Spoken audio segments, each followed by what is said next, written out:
Question 5 is a complex numbers question, and we're given a point or a number z, which is 2 plus 5i, so it's along 2 and up 5, and we can plot that as a number. That's our z. And you should always appreciate that distance away from the origin is an important thing to understand. That length, that size, distance away from the origin is important. Now, so we plotted z, and then it's also asking us to plot iz. Well, there's two ways in which you can do this. You can say to yourself, well, let's just work out what iz is. Okay, so let's multiply everything in z by I, and I end up with 2i plus 5i squared. We need to understand that I squared is minus 1, so we end up with 2i minus 5, or better written, minus 5 plus 2i. We have our real part and our imaginary part. And then I can plot that on my Argand diagram. Now, that's one way of doing it. Another way of doing it is if you were to remember and understand what happens when you multiply anything by I. When you multiply anything by I, what happens effectively is there's a anti-clockwise movement by 90 degrees. So what we had here is moved 90 degrees. You can see a right angle there to here. Now in part B, we're asked to look at the modulus of z and the modulus of iz. So the modulus, these two lines either side, okay, meaning the size of the distance away from the origin. We can see visually that it is the same, but we're asked to verify algebraically. So they're expecting you to go through the process of working out the numerical value of the two complex numbers. You need to know that for any complex number, if you take the real and imaginary parts and basically do a process of Pythagoras, you're finding the length of a hypotenuse, so a squared plus b squared, and then square root your answer. That gives you your modulus. So for z, we have 2 squared and 5 squared, and we're square rooting that answer. You can work that out in the calculator, and we end up with the square root of 29. If I had to work on iz, well, using iz, I'm going to have the square root of minus 5 all squared plus 2 squared, and that gets me the same answer. I also get the square root of 29, and they're the same, so they are equal.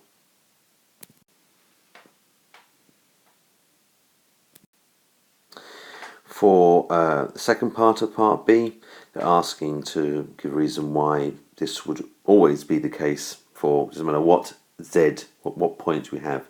Well, there's a variety of ways in which you can describe this, the different sort of arguments. The longest one would be sort of actually going through an algebraic sort of proof of it. But far simpler, as I've already mentioned, when you're multiplying by I, you get the effect of a 90-degree anti-clockwise rotation about the origin, and it does not affect the distance away, the length away from the origin. So that modulus is not affected by multiplying by I. So you can just describe that.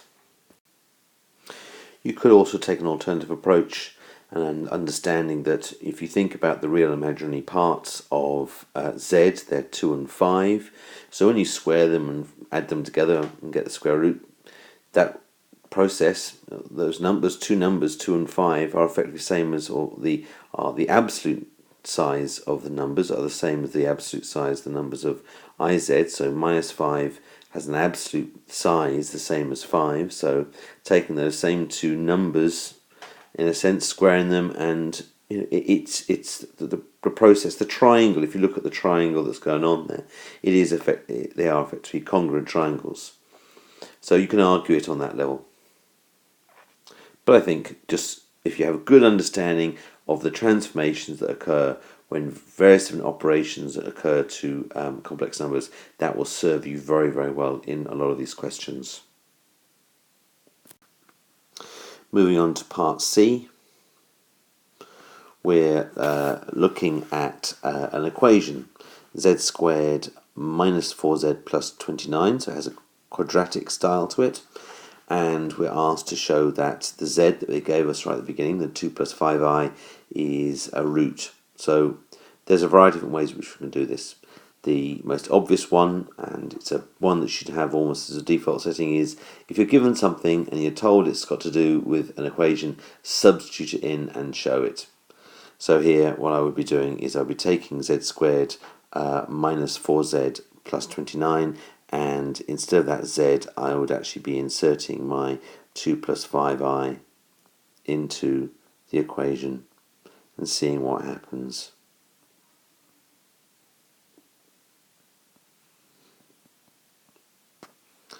So as a process, when I multiply that all out,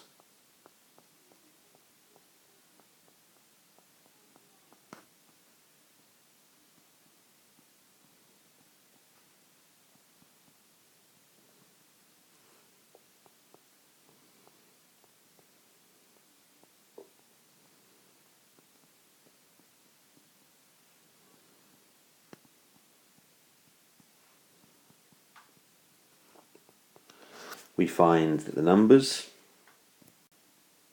of 4, and this is minus 25, and minus 8 and plus 29, well, that comes to 0. And the 20i and the minus 20i, as you can see, they cancel out to give me 0i. So my answer is 0. So it works. Substituting that z into the formula gets a situation, the equation still holds, it's still equal to 0. So it's definitely a root. And then it's asking for the other root.